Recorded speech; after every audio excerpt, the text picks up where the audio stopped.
कभी कभी ना एक अकेली किताब, एक बहुत पुराना ग्रंथ समय और भूगोल की सारी हदें पार कर जाता है। तो आज हम एक ऐसी ही कहानी में उतरेंगे, एक कमाल के टेक्स्ट की एक जबरदस्त यात्रा। और मजे की बात यह है कि इसकी शुरुआत हम एक मॉडर्न किताब से करने वाले हैं। चलिए जरा इसे समझते हैं। ये जो लाइनें हैं जो महाराष्ट्र राज्य साहित्य और संस्कृति मंडल के एक नोट से ली गई हैं, ये सिर्फ शब्द नहीं हैं। ये भारत में 20वीं सदी के एक बहुत बड़े लिटरेरी प्रोजेक्ट के पीछे की पूरी सोच को दिखाती हैं। बात सिर्फ ट्रांसलेशन की नहीं थी, ये तो एक तरह से बौद्धिक आज़ादी का ऐलान था। तो इस कहानी को हम कैसे समझेंगे? देखिए, सबसे पहले हम एक मराठी साहित्यिक खजाने से शुरुआत करेंगे, फिर हम सीधे धम्म के मूल मार्ग पर जाएंगे। इसके बाद देखेंगे इस ग्रंथ की जबरदस्त यात्रा, और फिर अनुवाद की दुनिया में खोई और पाई गई चीजों को समझेंगे, और आखिर में हम ये जानेंगे कि कैसे ये ज्ञान हर सीमा को लांघ जाता है।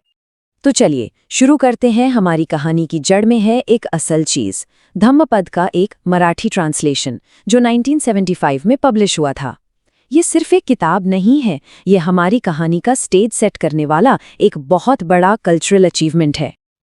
अब देखें, इस प्रोजेक्ट में जो सबसे दिलचस्प बात है ना, वो है इसका मकसद। ये सिर्फ इसलिए नहीं था कि एक पुरानी ग्रंथ को लोगों तक पहुंचाया जाए, बल्कि इसका लक्ष्य था मराठी भाषा को इतना मजबूत बनाना कि उसमें साइंस, फिलॉसफी और सोशल साइंसेज जैसे सब्जेक्ट्स में भी ज्ञान दिया जा सके।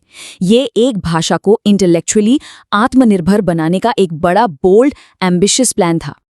ठीक है, तो अब 1975 की इस किताब से हम सीधा चलते हैं अतीत में, जानते हैं उस असली ओरिजिनल ग्रंथ के बारे में जिसने इस पूरी जबरदस्त यात्रा को जन्म दिया। तो ये धम्मपद है क्या? इसे आप समझिए बौद्ध ज्ञान का ग्रेटेस्ट हिट्स कलेक्शन। ये कोई भारी भरकम फिलॉसफी की किताब नहीं है, बल्कि बुद्ध की सबसे यादगार शिक्षाओं से लिए गए श्लोकों का एक पावरफुल कलेक्शन है। ये श्लोक पोएटिक है, छोटे हैं और याद रखने में आसान है, और इसीलिए ये भिक्षुओं और आम लोगों दोनों को बहुत पसंद आते हैं। तो सबसे जरूरी बात क्या है? ये कि इसे किसी एक ने नहीं लिखा, ये एक कॉम्पिलेशन है। सोचिए जरा, ये श्लोक शायद प्राचीन भारत में पीढ़ी दर पीढ़ी मौखिक रूप से चले आ रहे थे, जिन्हें बाद में एक साथ इकट्ठा किया गया। ये इतना फाउंडेशनल है कि थेरवाद बौद्ध धर्म के मेन टेक्स्ट्स यानी पाली कैनन की दूसरे ग्रंथ भी इसे एक अथॉरिटी मानकर कोट करते हैं। ये बौद्ध एशिया में रोजमर्रा की स्पिरिचुअल लाइफ का एक बहुत जरूरी हिस्सा है। और अब कहानी में आता है असली मजा। धम्मपद सिर्फ एक जगह या एक भाषा में सिमटकर नहीं रहा, बल्कि इसने सफर किया, अपना रूप बदला, और पूरे महाद्वीप में नई नई संस्कृतियों में इसे एक नई जिंदगी मिली। ये है एक ग्रंथ की महाकाव्य यात्रा। ये टाइमलाइन देखिए, ये खुद एक कहानी कहती है कि ये ग्रंथ कितना जिंदा दिल था। ये कोई म्यूजियम में रखी चीज नहीं थी। पाली से गांधारी प्राकृत, फिर संस्कृत, और उसके बाद चीनी और तिब्बती में ट्रांसलेशन। हर वर्जन ने वहाँ की भाषा और संस्कृति को अपनाया, और इस तरह ये बौद्ध दुनिया में एक जीती जागती, सांस लेती हुई परंपरा बन गई। और ये स्लाइड, ये तो कमाल है। यहाँ देखिए, एक ही श्लोक है लेकिन दो बिल्कुल अलग अलग प्राचीन भारतीय भाषाओं और लिपियों में। बाईं तरफ है पाली जो ब्राह्मी लिपि में लिखी है, और दाईं तरफ गांधारी प्राकृत जो खरोष्ठी लिपि में है। और मजे की बात देखिए, इसे राइट टू लेफ्ट पढ़ा जाता है। ये सिर्फ शब्दों का ट्रांसलेशन नहीं है, ये तो एक फिजिकल और लिंग्विस्टिक ट्रांसफॉर्मेशन है जो हमें दिखाता है कि विचार कैसे सफर करते हैं। ये नंबर देखिए, 4। ये बहुत बड़ी बात है। सोचिए, ये टेक्स्ट इतना जरूरी था कि इसे एक बार नहीं, 2 बार नहीं, बल्कि 4 अलग अलग मौकों पर सदियों में चीनी भाषा में ट्रांसलेट किया गया। ये दिखाता है कि चीन के बौद्ध विचारकों पर इसका कितना गहरा और लास्टिंग इम्पैक्ट था। लेकिन हर ट्रांसलेशन अपने साथ एक नई चुनौती भी लाता है। तो चलिए अब इस बड़ी यात्रा से जरा एक कदम अंदर चलते हैं और ट्रांसलेशन की बारीक चुनौतियों को देखते हैं। जैसा कि हम देखेंगे, ये सिर्फ शब्दों को बदलने का खेल नहीं है, ये तो एक तरह की इंटेलेक्चुअल डिटेक्टिव वर्क है।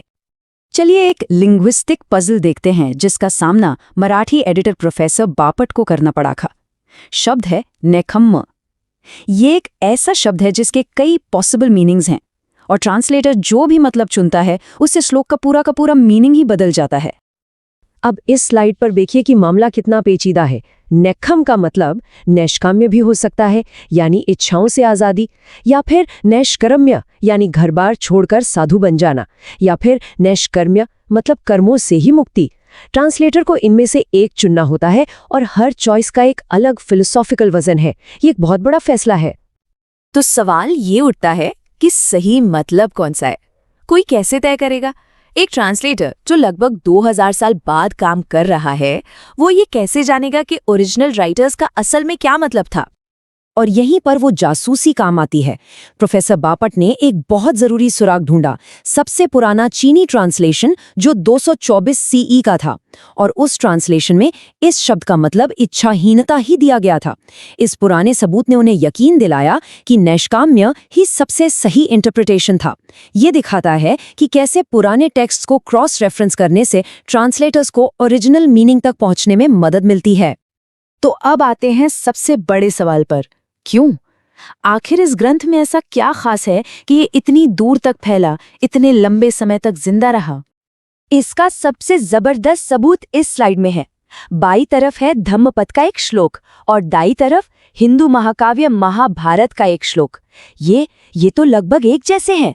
गुस्से को बिना गुस्सा किए जीतो, बुराई को अच्छाई से जीतो। ये किसी बौद्ध या हिंदू सोच की बात नहीं है। ये तो एक यूनिवर्सल ह्यूमन ट्रूथ है जो हर सीमा को पार कर जाता है। और ये कोई अकेला एग्जाम्पल नहीं है। धम्मपद की बातें मनुस्मृति और जैन धर्म के जरूरी ग्रंथों में भी गूंजती हैं। तो इससे पता क्या चलता है? यही कि ये श्लोक प्राचीन भारत की एक शेयर्ड एथिकल थिंकिंग का हिस्सा थे, जो किसी एक धर्म तक ही सीमित नहीं थे। तो आखिर में धम्मपद की असली ताकत उसकी यूनिवर्सैलिटी में है। ये गुस्सा, दान, सच्चाई, इन सब पर बात करता है। ऐसी चीजें जो हम सबसे जुड़ी हैं, चाहे हम कहीं से भी हों। और इसीलिए ये एक बौद्ध मठ की दीवारों से निकलकर पूरी दुनिया का सफर कर सका।